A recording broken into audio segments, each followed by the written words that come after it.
who was a pastor at the Church of St. John, has recently shocked the community in Lesotho because as a pastor over there for a couple of years, if you know the Church of St. John, they are the white and blue uniformed church, and the whole nine jazz. They measure on the profito and the tebeleto, like all these things of trying to find solutions and using candles and on all those kind of things. And so this church had this Monday was a pastor known in this church for, I think someone said 10 years.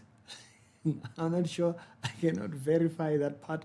And I also did hear Aslemu Malatla actually also repeating the same thing. So I am hearing that the person is in Lesotho and was in this church for over 10 years and was, as a matter of fact, a pastor. This man served in this church.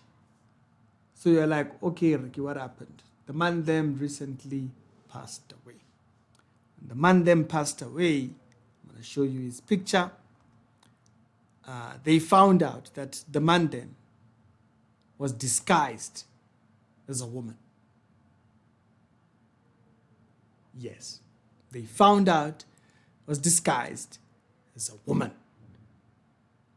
For all these years, the man them has been rocking them dresses. He's been rocking the holiness movement for real. He's been all about that game. Kanti kindota asimisadi. The cherry on top. They say, according to the report that comes out here, and I want to talk about something particularly here, okay? Not just being funny. If you read the article, they actually put it to us that this individual was known as Mahatebe. Mahatebe. Their family is not known, nothing, or anything like that. You can see the publication that actually posted the story. Okay, this person was known as a woman for all these years, was a pastor, Kimuruti, was a St. John for all these years. Kanti the man them was a man. That's wild. 10 plus years. This man served in this church as a pastor for years, doing the whole service, the whole 9 kwajes, all the rituals to the point. Kanti the man them was a man. Mahatebe for all these years. It was not Mahateving. It was not Mahateving. Only when the man passed on, that's when they found out. Wait a minute. It's a man. They lived all these years with this individual. Did his services, everything, and what? Disguised as a woman. Served in this church as a woman. Now, I saw people in the comment section who were saying, so how can we go to church now when people are doing this? You don't know deviance. You don't know that people have certain desires that or disguises. They wear disguises and they live in disguises. That's your reason for not wanting to go to church. No, you have bigger problems. You have much, much bigger problems. But that's not the subject that I want to talk about. What I want to talk about in this video is the importance of, we've warned several times, not just me, even others. We've warned about these music churches. These churches that just music. And by the holiness movement, I think qualified as a man.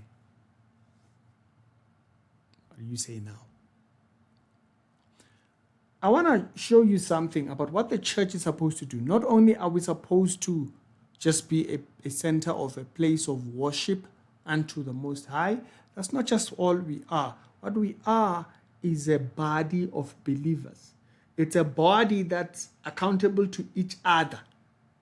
We can go to and fro. We can ask each other questions. We can communicate, and we can do all this through the communication of what the scripture puts forward. That's what the Bible gives us. Paul was persecuting the church. This is the first thing that I want to highlight on this. Paul was persecuting the church for a very long time. And later on, he's convicted in a vision, going to persecute more Christians.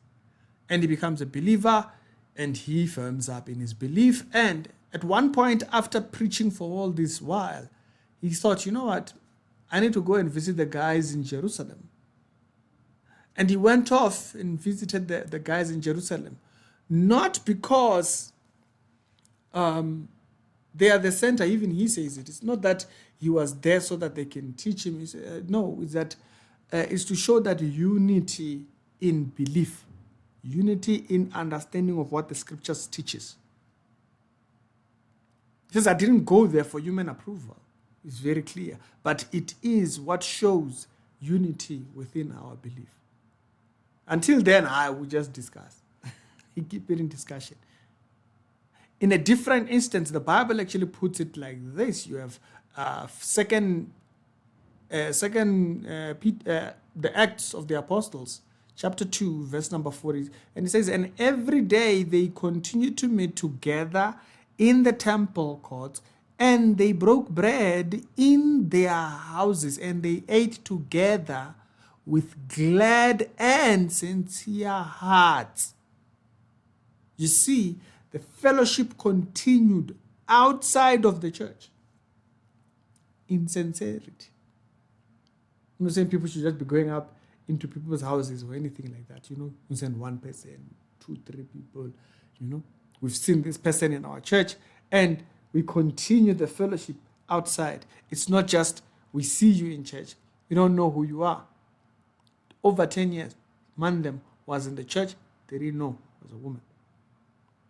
It was not a woman. Now, when he passes, according to these articles, you see, the center of this video is not even the story. The center of this video is to understand why is it that we journey so deep into doctrine, and why does fellowship matter? You can't be a church outside of the church. Right? You must find a body of believers in your local space. Watch their videos online. Listen to what do they believe, what do they teach, and then go over there. And once you do that, this now falls on the pastor and the leadership of that church. It is important to build smaller groups within these churches for accountability of the believers. Cell groups or whatnot, or whatever you may call them. Here they broke bread, and they continue meeting in the houses, as you see, with sincerity. They did so. In a different scripture here, the book of Hebrews, chapter number 10, verse number 24 to 25, it says, "Let us know." Okay, let us consider how we may spare one another. Okay.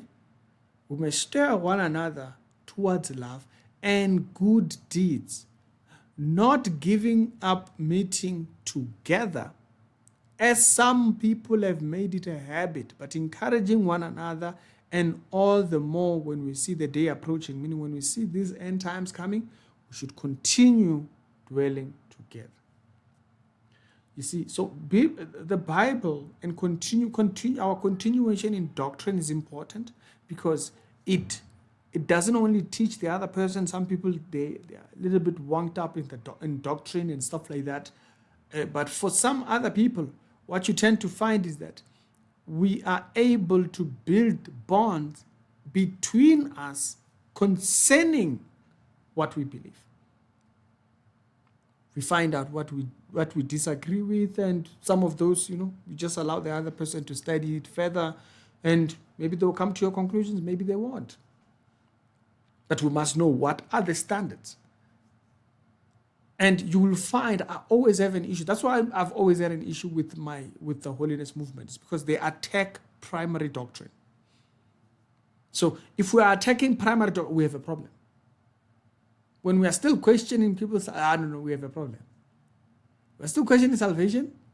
We're still not clear on what holiness is. Oh no, we have a problem. Because we don't have a base. We don't have the primaries. We're not gathering together just because you dressed the same. That's not it. We gather on the primaries that we believe. What are the primaries of the holiness movement? It becomes very wound up. They don't want to talk about it. They want to get emotional, shout. Then you just leave them.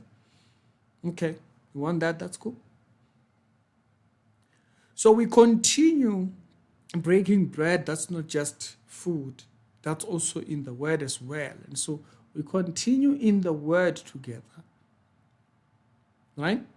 Continue in the word, and we continue in our gathering, visiting one another and building those bonds. And this is where, so because these churches are so focused or hyper-focused on one thing, they will never explore these other areas of fellowship and all these things. So a person is in the church, even becoming a pastor, and y'all don't even know.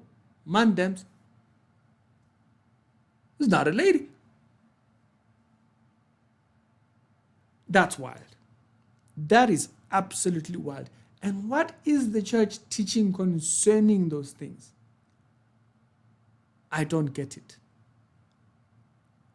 What? Because for someone to even feel he can hide there, it's just wild. That's absolutely wild. When I saw the story, I was like, I gotta go look out for this story, what's going on.